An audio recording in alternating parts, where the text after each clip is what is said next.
नमस्कार, F junction में आपका स्वागत है। मैं हूं डिम्पी कालरा। मार्केट आज आंख मिचौली के साथ कामकाज करते हुए निफ्टी के फ्रंट पे, लेकिन बैंक निफ्टी ने कल एक्स्ट्रॉर्डनरी गिरावट, आज एक्स्ट्रॉर्डनरी स्ट्रेंथ है। जो करना है बैंक निफ्टी को जल्दी करना है, जल्दी जल्दी टूटना है, जल्दी जल्दी रिकवर करना है। बैंक निफ्टी कुछ ऐसा ही है। आज तीन बड़े बैंक HDFC बैंक, ICICI और एक्सिस के कंबाइन एफर्ट से बाजार ने न केवल अपने आप को रोका, निफ्टी बैंक ने, बल्कि डेज हाई पे भी आके खड़ा हो गया। 44,800 आज का एक क्रूशल पॉइंट था। सुबह हमने आपको नोटिस करवाया था और आपने वो देखा होगा। वहीं पे इसने टेस्ट करने के बाद ये फिर पीछे मुड़ के नहीं देख रहा और अभी डेज हाई पे खड़ा है। उम्मीद करते हैं कि बाजार इस रिकवरी को फॉल नहीं करेगा। देखते हैं क्या होता है आज दिन भर में।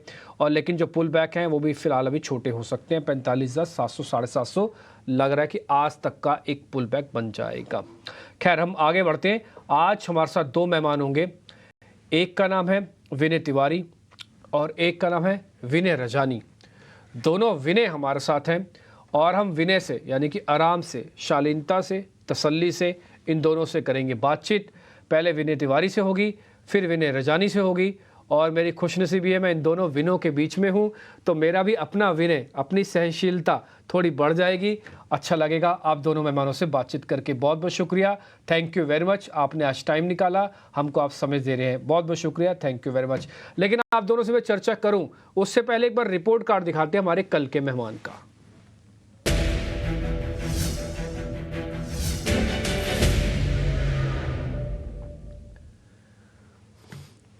कल ना केवल आपको हमने मेहमानों के ट्रेड बताए थे, बल्कि एक एक्सक्लूसिव खुलासा भी किया था कि शिल्पा और सोनी आपस में बहनें हैं और दोनों बहनों ने कल कमाल फिर से करके दिखाया। हम हर बृहस्पतिवार को इन दोनों बहनों को एक साथ लेके आते हैं टेलीविजन पर, और इकलौता ऐसा बिजनेस है जो ये काम आपके लिए कर रहा है और बेहतरीन ऑप्शंस के ट्रेड आपको मिलते हैं। ये रिपोर्ट कार्ड है, आप देख पा रहे हैं शिल्पा राउत का। उसमें आपने देखा होगा 25% का रिटर्न एल्केम लैब की कॉल से, 5300 की इंडिया मार्ट की कॉल से आपको करीब 5%, निफ्टी बैंक बेचने से करीब 1%।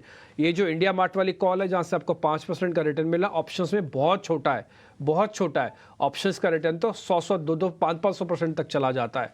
खैर, फिर भी हम ये मानते हैं 25 50 30 और 31% का रिटर्न है। 50% हटा दीजिए, आपसे ट्रेड लिया नहीं गया होगा, छूट गया, स्टॉप लॉस लग गया, जो हो सकता है सारी कंडीशन मैंने मान ली। इस 30 में से 15% गए, मैं और हटा देता हूँ 15%, 50% कर देता हूँ, तो 7% का रिटर्न आपको इन ट्रेड से मिला होगा। कल हमने शेयर डिस्कस कम किए थे क्योंकि RBI की पॉलिसी थी, मिस्टर गवर्नर उस समय प्रेस कॉन्फ्रेंस कर रहे थे, तो हम ज़्यादा वहाँ पे जा रहे थे। अब आप जरा शिल्पा राउत का ट्रेडिंग कॉल के साथ साथ जरा दिखाइए। आपने अच्छे से नोटिस कर लिया? तो ये आपका रिपोर्ट कार्ड हम लेके आते हैं। आप जरा हम एक काम करते हैं, विनय तिवारी से जरा पहले बातचीत कर लेते हैं, फिर विनय रजानी के पास चलेंगे और समझेंगे आज के ट्रेड और थोड़ी रणनीति। विनय तिवारी जी, बहुत बहुत शुक्रिया, थैंक यू वेरी मच समय देने के लिए। सर, ये हमारे ना प्रोग्राम को हमने इसी तरह से डिज़ाइन किया हुआ है। हम ये चाहते हैं कि जब हम आगे जाए ना तो पीछे का पता होना चाहिए कि हमने क्या किया हुआ है, क्योंकि हिस्ट्री हमको बहुत सारी चीज़ सिखाती है। हमारा कॉन्फिडेंस हाई होगा, गलती हुई है तो उससे करेक्शन। तो इसलिए हम रिपोर्ट कार्ड सीधा 12 घंटे के बाद, 24 घंटे के बाद ही ले आते हैं। तो उम्मीद करते हैं जब आगे आपसे भी मुलाकात होगी तो रिपोर्ट कार्ड हम अच्छे से लेके आए करेंगे। विनय जी, आपसे मैं कर रहा हूं जरा शुरुआत। जरा मेरे को मार्केट का सेटअप बता दीजिए, ये पोस्ट बजट और पोस्ट पॉलिसी मार्केट का सेटअप क्या कह रहा है? सर कि आज करंट से बात करते हैं कि आज की सिचुएशन कैसी है। बजट के दौरान मैंने आपको बताया था कि 21,700 के आसपास बाजार रुका रहने वाला है और उससे नीचे गिर सकता है, ऊपर नहीं जा सकता। और बजट में बाजार 21,700 के लेवल पे ही पकड़ कर रहा और 690 पर क्लोजिंग भी हुई। अब बजट के बाद बात करें तो बजट के बाद इस पर्टिकुलर लास्ट वीक में भी जो बाजार की रेंज थी वो 22,050 लाइन का टॉप था। 59 से नीचे ही बाजार को क्लोज होना था, तो बाजार ने लास्ट वीक में 124 के आसपास, 125 के आसपास फिर से हाई लगाया। इस वीक में भी जो बाजार का टॉप दिखाई दे रहा है वो 22,059 का ही हाई दिखाई दे रहा है। इससे ऊपर जा सकता है लेकिन वापस आ जाएगा। क्लोजिंग जो होगी थर्सडे के पहले वो 22,059 के ही नीचे होगी। और जो बॉटम की रेंज दिखाई दे रही है वो 21,400 के आसपास निफ्टी में दिखाई दे रही है। यानी कि जो पूरी रेंज है पूरे वीक की वो 21,400 से लेके 22,059-60 के आसपास की रेंज दिखाई दे रही है। आज पर्टिकुलर इंट्राडे के सेटअप की बात करें तो आज सुबह में बाजार थोड़ा-सा बुलिश मोमेंटम दिखा रहा था, लेकिन अभी फिलहाल अगर मैं ऑप्शन चेन के हिसाब से बात करूँ, तो निफ्टी में 21,750 की स्ट्राइक प्राइस के इर्द-गिर्द बाजार में आज के दिन का टॉप दिखाई दे रहा है और 21,700 के स्ट्राइक प्राइस के नीचे आज का बॉटम दिखाई दे रहा है। ठीक है। आप एक काम और कीजिए विनय जी, जरा मेरे को जरा बैंक निफ्टी की भी इसी तरह से रेंज बता दीजिए। निफ्टी की अगर हम लोग बात करें तो बैंक निफ्टी में जो अभी फिलहाल अगले वीक के लिए रेंज दिखाई दे रही है, इस पर्टिकुलर वीक में जो वेंसडे तक की बात कर रहा हूं, वेंसडे तक में बैंक निफ्टी 46,700 का टॉप बैंक निफ्टी में दिखाई दे रहा है और जो बॉटम दिखाई दे रहा है वो 44,985 के आसपास दिखाई दे रहा है। यानी कि कहीं ना कहीं बैंक निफ्टी अभी जो 45,300 400 चल रही है, यहाँ से 400 पॉइंट्स नीचे लगभग बॉटम है और यहाँ से लगभग 1,000 1200 पॉइंट्स ऊपर इसका टॉप अभी दिखाई दे रहा है बैंक निफ्टी में इस पर्टिकुलर वीक में। आज इंट्राडे सेटअप में बात करें तो इंट्राडे सेटअप में बैंक निफ्टी जो है उसका जो सपोर्ट है वो 45,000 का सपोर्ट है और रेजिस्टेंस 45,500 का है। यानी कि बाजार बॉटम से लेकर टॉप की तरफ चलता हुआ दिखाई दे रहा है, 45,500 के एक्सटेंशन तक जाता हुआ दिखाई देगा। ठीक है, मैं दोनों लेवल्स मैंने सर आपके मोटा मोटी समझ लिया। आप 44,900 का बेस बता रहे हैं बैंक निफ्टी का, 21,400 का बेस बता रहे हैं निफ्टी का। तो दोनों सौदों को देखने के बाद मेरे को ऐसा लग रहा है कि ज़्यादा कंफर्ट और रिस्क रिवॉर्ड बैंक निफ्टी में ज़्यादा है। क्या आप इस बात से इत्तेफाक रखते हैं सर, बैंक निफ्टी में रिस्क रिवॉर्ड ज़्यादा अच्छा है? निफ्टी में रिस्क रिवॉर्ड ज्यादा अच्छा है, लेकिन बैंक निफ्टी की वॉलेटिलिटी भी ज्यादा है। हम्म, ठीक है, डन। अब मेरे को सर अपनी इंटेलिजेंस से एक ऐसा शेयर बता दीजिए जो होगा, जिसके पास भी होगा उसका तो कॉन्फिडेंस हाई हो जाएगा और जिसके पास नहीं होगा उसको पता लग जाएगा हाँ इस शेयर पे मेरे को सौदा बनाना है। वो आपके पास पूरी फ्रीडम है, आप मंदी तेजी दोनों में से कोई भी एक सौदा बता सकते हैं जो आपको समझ में आ रहा हो सर। आज आज के लिए मेरे पास जो है वो है हिंडाल्को। हिंडाल्को में जो बॉटम मुझे दिखाई दे रहा है वो 580 के स्ट्राइक प्राइस के आसपास दिखाई दे रहा है और उसका एक्सटेंशन ऑफ सपोर्ट 576 के आसपास है। और जो इसका टॉप यहाँ से दिखाई दे रहा है, यहाँ से जो आने वाले वीक में मैं लगभग 10 डेज में बात करूं तो वो 600 के आसपास का टॉप दिखाई दे रहा है। यानी कि हिंडाल्को में अगर आप टॉप पकड़ेंगे तो 600 के आसपास, 600 के एक्सटेंशन तक, 603-4 तक ये चलता हुआ हिंडाल्को दिखाई देगा और इसका बॉटम 576 के आसपास है। ठीक है, ये जो हिंडाल्को आप बता रहे हैं हम जरा सामने छाप देते हैं। इसमें डेली 576 का एक स्टॉप लॉस, 604 का एक टारगेट डाल दिए हिंडाल्को का। बस मेरे को एक छोटी सी बात आपसे और पता करनी है विनय जी, क्या इसके अंदर ऑप्शंस वालों को भी अलाउ करेंगे या सिर्फ मैं कैश या फ्यूचर लूँ? कहीं टाइम डिके तो नहीं होगा, इसलिए ऑप्शंस वालों का भी और बता दो आप। अलाउ अलाउ अलाउ करूंगा ऑप्शंस वालों को भी। 576 स्टॉप लॉस नहीं है, 576 इज एंट्री, वो एंट्री है। अगर आपको स्टॉप लॉस लगाना है तो आपको स्टॉप लॉस 570 के नीचे का लगाना चाहिए और आपका टारगेट 600 का। जी हाँ, ऑप्शंस के लिए भी एंट्री बिल्कुल परफेक्ट है ऑप्शंस में, क्योंकि इंप्लॉयड वॉलिटिलिटी थोड़ी सी बढ़ी हुई है, 40 के आसपास की इंप्लॉयड वॉलिटिलिटी दिख रही है। जनरली स्टॉक्स में इंप्लॉयड वॉलिटिलिटी 30 टू 35 की रेंज में होती है, तो थोड़ा सा प्रीमियम ज्यादा है, लेकिन फिर भी ऑप्शंस के लिए अलाउड है, कर सकते हैं ऑप्शंस में ट्रेड। अगर आपको ऑप्शंस में लेना है तो आप 585 के आसपास की स्ट्राइक प्राइस कॉल साइड में देख सकते हैं, जिसको आप ट्रेड कर सकते हैं। या फिर अगर आपको स्ट्रेटेजिकल ट्रेड करना है तो फ्यूचर खरीद के साथ में एक पुट ऑप्शन खरीद सकते हैं, जहां पर आपका रिस्क रिवॉर्ड फिक्स्ड हो जाएगा। ठीक है सर। सर सारे पॉइंट हमने नोटिस कर लिया। आपने बोला 570 के नीचे का स्टॉप लॉस करना है सर, हमने 570 568 का एक स्टॉप लॉस दे दिया। आपने कहा 576 पे लेना है, 76 पे लेंगे, 600 604 तक का टारगेट डाल दिया। तो हिंडाल्को की कॉल प्लस हो गई। 44,900 एक बेस है बैंक निफ्टी का, 21,400 एक बेस है निफ्टी का। ये सारी चीज़ें हमने आपसे समझ ली। बहुत बहुत शुक्रिया सर, thank you very much Vinay ji. जल्दी उम्मीद करते हैं आपसे वापस मुलाकात होगी और मज़ा आएगा आपसे बातचीत करके आगे भी। बहुत शुक्रिया, thank you thank you very much. अब एक विनय से तो हमने इजाज़त ले ली है, अब हम जरा दूसरे विनय के पास चलते हैं जिनका नाम है विनय रजानी। विनय सर बहुत बहुत शुक्रिया, थैंक यू वेरी मच, आपने आज फिर से हमारे लिए टाइम निकाला। विनय रजानी, मैं आपसे जरा शुरू कर रहा हूँ। एक बार जरा आप अपना इंडाइसिस का व्यू जल्दी से बता दीजिए। कोई ट्रेड बनता है तो सीधा वही ट्रेड ही बता देना कि हाँ निफ्टी में ये ले लो या बैंक निफ्टी में ले लो, जैसे भी आपको ठीक लगे। जी। तो निफ्टी में तो जो हमने देखा कि पिछले 5 सेशन में 22,000 का लेवल क्रॉस नहीं हो पा रहा था और क्लोजिंग बेसिस पे सस्टेन नहीं हो पा रहा है और कल एक सेलिंग देखी थी। आज इनिशियली हमने मॉर्निंग में एक वीकनेस देखी, लेकिन वापस से पुल बैक आ गया है निफ्टी में। हालांकि मैं वेट करूंगा, आज जो मेन वीकनेस है वो मिड कैप सेगमेंट में है और पीएसयू सेगमेंट में सिलेक्ट सिलेक्टिव वीकनेस दिख रही है। बैंक निफ्टी काफ़ी तेज़ जा रही है। तो मुझे लग रहा है बैंक निफ्टी एक सपोर्ट के पास में और थोड़ा यहाँ से पुल बैक और भी एक्सटेंड हो सकता है। तो अगर हम लॉन्ग लेने की बात करते हैं तो I think bank Nifty is a index in which we can take some long positions. तो बैंक निफ्टी का जो फ्यूचर है 45,640 के आसपास ट्रेड कर रहा है। तो यहाँ से 300 पॉइंट का स्टॉप लॉस मैं रिकमेंड करूँगा। 45,300 के करीबन का एक स्टॉप लॉस रखना चाहिए और ऊपर में हम देख सकते हैं कि ये 46,000 46,100 तक जा सकता है। तो बैंक निफ्टी में ट्रेड बन रहा है। निफ्टी में हालाँकि इतना सेटअप कन्विंसिंग नहीं है और एक सिलेक्टिव वीकनेस है, तो दोनों तरफ के ट्रेड बन रहे हैं, लेकिन इंडाइसिस में चूज़ करना हो तो बैंक निफ्टी स्ट्रांग लग रहा है।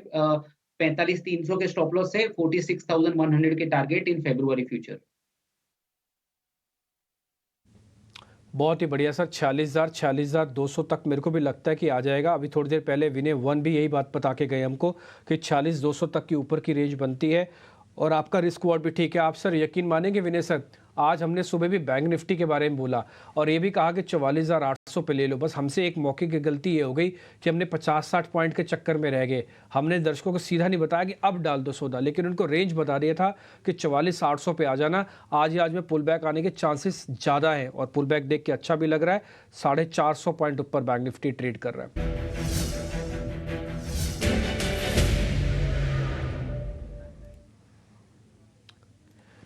ब्रेक के बाद फिर आपका स्वागत है। विनय रजानी हमारे साथ है। उन्होंने ऑलरेडी आपको बैंक निफ्टी के लिए ग्रीन सिग्नल दे रखा है। आप स्टॉप लॉस टारगेट अच्छे से रखेगा। एक चीज़ आप मेरी और विनय की मान लीजिए अच्छे से, वो है कम वॉल्यूम के साथ ट्रेड करना। बहुत बढ़िया पैसा बनेगा अगर आप ईटीना स्वदेश के साथ लगातार बने हुए हैं, क्योंकि गेस्ट काफ़ी मेहनत करके सौदे आपके लिए लेके आ रहे हैं। विनय, हमने जरा ताज़ा खरीदारी के 2 शेयर आपकी स्क्रीन पर रखे हैं, आप जरा चेक कर लो। First is Aarti industries, second is Sun Pharma. दोनों में अगर कोई ट्रेड है तो जरा आप बता दीजिए। सन फार्मा देखते देखते 1500 का हो गया बॉस, पता ही नहीं चल रहा, धीरे धीरे खिसकते ये 1500 आ गया। और दूसरा आरती इंडस्ट्रीज सर। जी, तो ओवरऑल सेक्टर की तेजी को देखते हुए लग रहा है कि फार्मा सेक्टर आज भी हमने देखा कि अलोंग विद द बैंक एक फार्मा सेक्टर है जो अभी कंटिन्यूस हाई बना रहा है और एक ऐसा स्टॉक जिसने अच्छे रिजल्ट्स भी दिए और most of the stocks in pharma space has been performing well. तो अगर डेरिवेटिव डेटा से भी देखें तो करीबन 12% की ओपन इंटरेस्ट बिल्डअप है, प्राइस भी ऊपर जा रहा है तो लॉन्ग बिल्डअप हो रहा है। तो उसको कंसीडर करते हुए मुझे लग रहा है कि इन दोनों में से सन फार्मा एक स्टॉक हम चूज कर सकते हैं। तो सन फार्मा का फरवरी फ्यूचर हम देख सकते हैं करीबन 1520 1525 के करीबन 1495 का एक स्ट्रिक्ट स्टॉप लॉस रहना चाहिए और ऑन दी अपसाइड 1560 1565 तक के लेवल्स हम देख सकते हैं आने वाले सेशन में। हालांकि पिछले दिनों काफी बढ़ गया है, लेकिन अभी continuation of an up trend लग रहा है और एक एक डिफेंसिव स्पेस है जहां पे डेरिवेटिव में लॉन्ग बिल्डअप हो रहा है। इसीलिए I would rather go for the stock like Sun Pharma फरवरी फ्यूचर।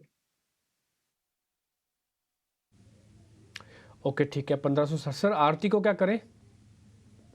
आरती को इग्नोर करेंगे तो बेटर रहेगा, क्योंकि उसका जो चॉपीनेस है वो ज्यादा है। कल की मूवमेंट डिफरेंट थी, आज नो डाउट 4% लॉन्ग बिल्डअप जरूर हुआ है, लेकिन अगर पिछले 10 दिन की मूवमेंट देखेंगे तो एक कंसोलिडेशन जोन में ही चल रहा है। तो ऐसा कोई क्लियर कट डायरेक्शन मुझे चार्ट्स पे नहीं दिख रहा है। That's why I am ignoring this trade.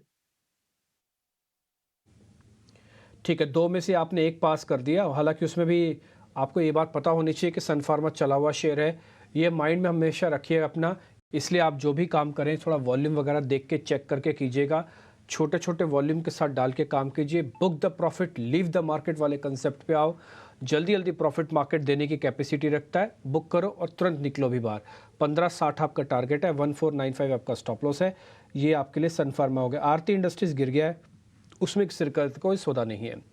आगे बढ़े, ग्रासिम और यूनाइटेड ब्रूवरीज। आज यूबीएल पे बकायदा एक रिपोर्ट भी आई, मैं फर्म का नाम तो भूल गया, शायद जेफरीज की रिपोर्ट होगी। वो बता रहे थे कि ये शेयर चला जाएगा 2000 का, 2075 का उसका टारगेट था। आज मैंने सुबह भी डिस्कस किया था, ये 1750 के आसपास, अभी चल रहा है 1780 का। 9% की शॉर्ट कवरिंग आज में आ गई। सर एक तो जरा यूबीएल चेक कर लो विनय सर, और दूसरा चेक करना आपको ग्रासिम, ये 2 दिन से चल रहा है ग्रासिम। तो ग्रासिम का सेटअप रिलेटिवली बेटर है, थोड़ा स्टेबल सेटअप बोल सकते हैं और स्टॉक अपने 52 वीक हाई और ऑल टाइम हाई से ज्यादा दूर भी नहीं है। तो रिलेटिवली वॉलेटिलिटी को देखते हुए मुझे लग रहा है कि थोड़ा सेफर साइड पे ग्रासिम बेटर है। हालांकि आज 4% बढ़ चुका है। जब भी स्टॉक 4-5% बढ़ चुका होता है और निफ्टी एक एक इंडिसिजिव मोड में होता है, जैसे हमने कल वीकनेस देखी थी, सुबह भी वीकनेस थी और मिड कैप में भी वीकनेस है, तो रिस्क रिवॉर्ड रेशियो में भी फेवरेबल नहीं होता है। लेकिन अगर बाय ऑन डिप्स की रणनीति अपनाते हैं तो ग्रासिम का सेटअप मुझे अच्छा लग रहा है। आज सीमेंट स्टॉक्स अच्छे चल रहे हैं, हालांकि एग्जैक्ट सीमेंट स्टॉक नहीं बोल सकते ग्रासिम को, लेकिन उस स्पेस में हमने एसीसी, अंबुजा और काफी सारे स्पेस स्टॉक्स में एक अच्छी मूव देखी है, तो उसके चलते लग रहा है कि ये ओवरऑल स्ट्रेंथ है। लेकिन इस लेवल पे इतना ऊपर चढ़ने की जरूरत नहीं है। जब भी स्टॉक में इंट्राडे करेक्शन आता है और 2100 के करीबन आपको ये स्टॉक मिलता है, तो आप 50 रुपए का स्टॉप लॉस लेके और 80 से 90 रुपए साइड की मूव एक्सपेक्ट कर सकते हैं। तो बाय ऑन डिप्स की रणनीति के हिसाब से ग्रासिम बेटर रहेगा। और दूसरा आपने यूबीएल बताया, यूबीएल की वॉलेटिलिटी बहुत ही है। आप इंट्राडे में देखेंगे तो सुबह को ये 1825 गया, फिर नीचे में 1745, वापस से 1790, तो काफी वॉलेटाइल इंट्राडे स्टॉक है। और अगर हम डेली चार्ट्स पे देखें तो एक लोअर टॉप लोअर बॉटम की फॉर्मेशन है, तो ये पोजिशनली स्विंग ट्रेडर्स के लिए, पोजिशनल ट्रेडर्स के लिए अच्छा हो सकता है जो कैश में काम करते हैं। लेकिन एफ एंड ओ ट्रेडर्स के लिए मुझे अभी भी कंफर्मेशन की वेट करूंगा, क्योंकि वॉलेटिलिटी काफी ज्यादा है, तो इसको मैं इग्नोर करना पसंद करूंगा लॉन्ग साइड पे। ग्रासिम का सेटअप थोड़ा रिलेटिवली बेटर है, जो बाय ऑन डिप्स की रणनीति पे देखा जा सकता है। ठीक है, तो एक काम करते हैं, यूबीएल को गिरा देते हैं, ग्रासिम को ना सिर्फ बाइंग ऑन डिप्स का एक ठप्पा लगा देते हैं और कुछ भी नहीं। हमारा कन्विक्शन बहुत हाई नहीं है, इसलिए इसको छुड़वा रहे हैं। 2100 के आसपास आपको मिले तो आप 2200 का टारगेट लगाना, तब आपको क्या 100 रुपये आएंगे और 50 रुपये का आपका स्टॉप लॉस है, ये आपके लिए ट्रेड बन गया। हमने 4 सौदे पता किए, 4 में से आपने देख लिया होगा यूबीएल गिर गया, आरती गिर गया, सन फार्मा पास हुआ है और ग्रासिम कंडीशन के साथ पास हुआ है। विनय सर अपनी ट्रेडिंग कॉल बता दीजिए, फिर मेरे पास मंदी के 2 शेयर भी हैं, समय रहा तो वो भी पूछूंगा। जी, तो जो भी स्टॉक्स हमने डिस्कस किए थे, सन फार्मा मेरा पसंदीदा स्टॉक था जो ऑलरेडी बता चुका हूँ। और दूसरा स्टॉक जो ध्यान में रख सकते हैं, खास करके बैंक निफ्टी की तेजी को देख के, तो एसबीआई एक स्टॉक है। भले ही ये पीएसयू स्टॉक है, पीएसयू बैंक स्टॉक है, लेकिन आज की सुबह से ही इसमें काफी अच्छी स्ट्रेंथ है। और बैंक निफ्टी अगर टिक गया हमारे एक्सपेक्टेशन के हिसाब से, तो एसबीआई अच्छा रिटर्न दे सकता है। तो 714 पे फरवरी फ्यूचर चल रहा है, तो इसको अपन ट्रेडिंग लॉन्ग पोजीशंस के तौर पे देख सकते हैं। लॉन्ग बिल्डअप भी हम देख रहे हैं अप टू सम एक्सटेंट। 700 रुपए का एक स्ट्रिक्ट स्टॉप लॉस रखना पड़ेगा, क्योंकि ओवरऑल पीएसयू में आज वीकनेस है, लेकिन पीएसयू बैंक्स में से ये स्टॉक पहले से मंदी मॉर्निंग से ही अच्छी तेजी दिखा रहा है। तो 713-14 के आसपास लॉन्ग करे, 700 का एक ट्रेडिंग स्टॉप लॉस और अपसाइड में 738 का टारगेट। और दूसरा एक मैं हेजिंग के पर्पस से जो जहां पे वीकनेस दिख रही है वो मिड कैप इंडेक्स में दिख रही है, तो एक सौदा मैं सेल साइड पे भी लेना चाहूंगा। तो mid cap CP Nifty, mid CP Nifty जिसको बोलते हैं, जिसका फ्यूचर अवेलेबल है, तो मिड सीपी निफ्टी हम फरवरी फ्यूचर सेल करके चल सकते हैं 10,700 के करीबन। एक 10,800 का स्टॉप लॉस मैं रिकमेंड करूंगा और डाउन साइड में 10,450 के टारगेट हम कल एक से दो सेशन में देख सकते हैं। तो यहाँ पे एक सौदा में उसका करेक्टिव मेजर्स कितना होना चाहिए उसके ऊपर बात करें, और उसका नतीजा क्या हुआ वो भी मैं बोलना चाह रहा हूं। सर, यूपीए गवर्नमेंट ने कोल स्कैम के द्वारा भारत देश का भयंकर नुकसान किया। भयंकर नुकसान, आमतौर का नुकसान नहीं है, हल्का फुल्का नहीं। इसको सुप्रीम कोर्ट ने उनके स्टेटमेंट में ये कहा, allocation method itself was wrongly set up, illegal backdoor route के द्वारा हुआ है, और I am quoting now, the hands of private companies for commercial use was seen in it. Commercial use unquote, क्योंकि पीछे के दरवाजा से प्राइवेट कंपनीज को बेनिफिट दिलाने के लिए, और मैं इसमें सुप्रीम कोर्ट के विषय नहीं, मैं इसमें जोड़ रही हूं, मीडिया के रिपोर्ट के मुताबिक जोड़ रही हूं, उसमें गुटखा कंपनी को, गुटखा तैयार करने वाले को भी कोल माइनिंग में इन्होंने लाइसेंस दिलवाए। इतना गंभीर काम किया है। और सीएजी के रिपोर्ट में, सर, सीएजी के रिपोर्ट में यह बोला गया कोल स्कैम के ऊपर 1.86 लाख करोड़ का भारत के लिए नुकसान पहुंचाया। 1.86 लाख करोड़ का नुकसान इनके कोल स्कैम के वजह से भारत देश ने भुगतना पड़ा। फिर सर, सुप्रीम कोर्ट उस सिचुएशन को इतना गंभीरता से लेकर के 214 कोल ब्लॉक्स का लाइसेंस को रद्द करवाया, पूरे रद्द करवाया, रद्द कर दिया। सिस्टम हो गया, बंद हो गए, सफाई हो गया। मगर उससे क्या हुआ देश का, उसका देश के लिए क्या हुआ, उसका असर देश के लिए कितना हुआ? आज उसके असेसमेंट देख लीजिए सर। जॉब लॉस हुआ, इन्वेस्टमेंट नहीं आया इस देश में, उसके कारण एंसिलरी इंडस्ट्रीज जो एमएसएमई, छोटे उद्योग, लघु उद्योग, वो पूरे ठप पड़ा। फिर इलेक्ट्रिसिटी प्रोड्यूस करने के लिए कोयला इंपोर्ट करना पड़ा। देश भरपूर है कोल, देश में भरपूर है कोल, फिर भी इंपोर्ट करना पड़ा। फिर इलेक्ट्रिसिटी प्रोडक्शन पूरे के पूरे बंद हो गया था।